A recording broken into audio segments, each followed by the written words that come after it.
Nakuha mo na yung 3 milyon? Lynette, kahit na ganito ako, hindi ako magnanakaw mo. First time ko lang kayong gagawin to. At sana lang hindi magduda si Jacob.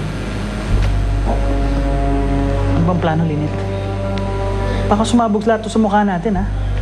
Ang tanong, totoo ba o hindi yung sakit ng matanda? Alam mo, palagay ko hindi eh. Pero hindi tayo makakasigurado hanggat wala tayong pera. Kaya kayo nang bahala doon. Ako naman, kailangan ko magpakabait eh. Sasakyan ko muna yung sakit ng matanda. Kung sa akala niya may lalaki ako, was hindi niya dapat makita yun. Para si Sandra yung masama sa kanya. Paano nga si Lola? Ang sabi nga sa English, we'll let her drink her own medicine. Papainin natin sa sarili niyang gamot.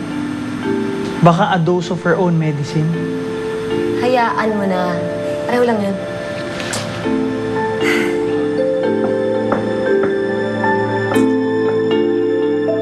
Yan na, eto pa ganito. Kunin niyo ta. Yan na. Oh, ano nangyari sa inyong dalawa? May nagtapon po sa amin ng tubig. Sino nagtapon sa inyo ng tubig? Wala po, na-aksidente lang po kami. Basang-basa kayo. Sandali, kukuha ko ng tuwalya para mapunasan ko kayo, ha? Diyan muna kayo, ha?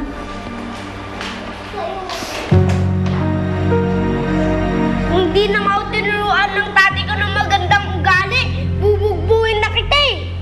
Sige, subukan mo para mawala ang tabara ang tatay mo. Tama na, Tonton. Sama-sabi na kasi yan eh. Tonton, pag sinumbong natin yan, mas lalo pa tayong pag-iinitan yan. Siguro masasawa din naman yan. Sana nga, Jennifer, bago tayo magkasakit.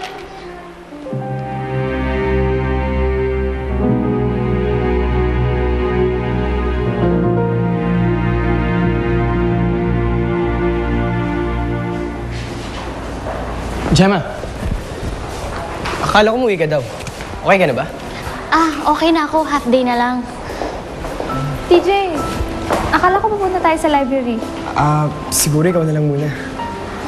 Hindi TJ. Sige, sama mo na si Kyla. Kailangan ko pa kasing kausapin si Mr. Omedes dun sa quiz na na-miss ko eh. Sige, mauna na ako ha.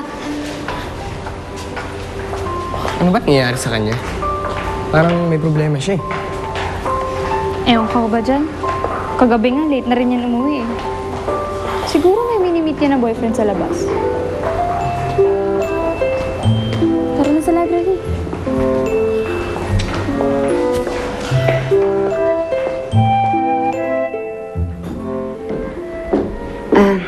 Tintin, magmula ngayon, dito nakakain sina Sandra at Jennifer, ha? Upuin mo na sila.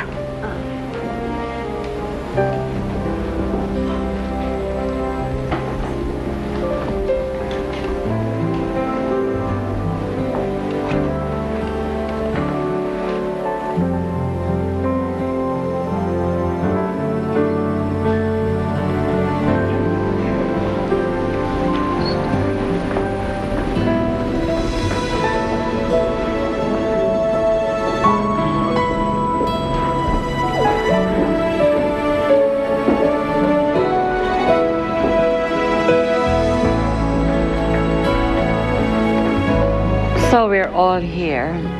Let's bow our heads and say a prayer. In the name of the Father, the Son, and the Holy Spirit. Amen.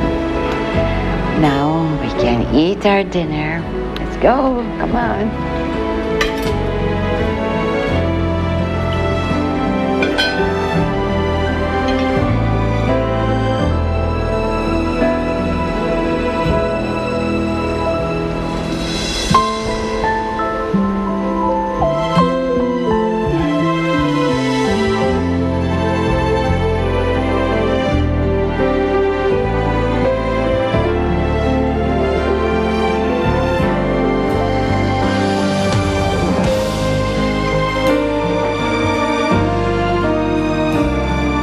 Huwag na nating lokohin ang mga sarili natin, Jacob.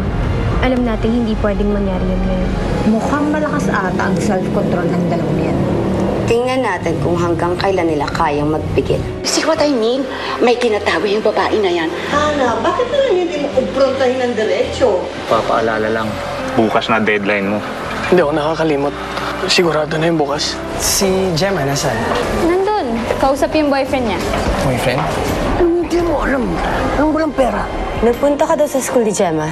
Hindi na ako makakapaghintay, Lynette. Kaya cancel mo na yung pera. May pagkukunan na ako. Ano ibig mong sabihin? Nasa ka ba?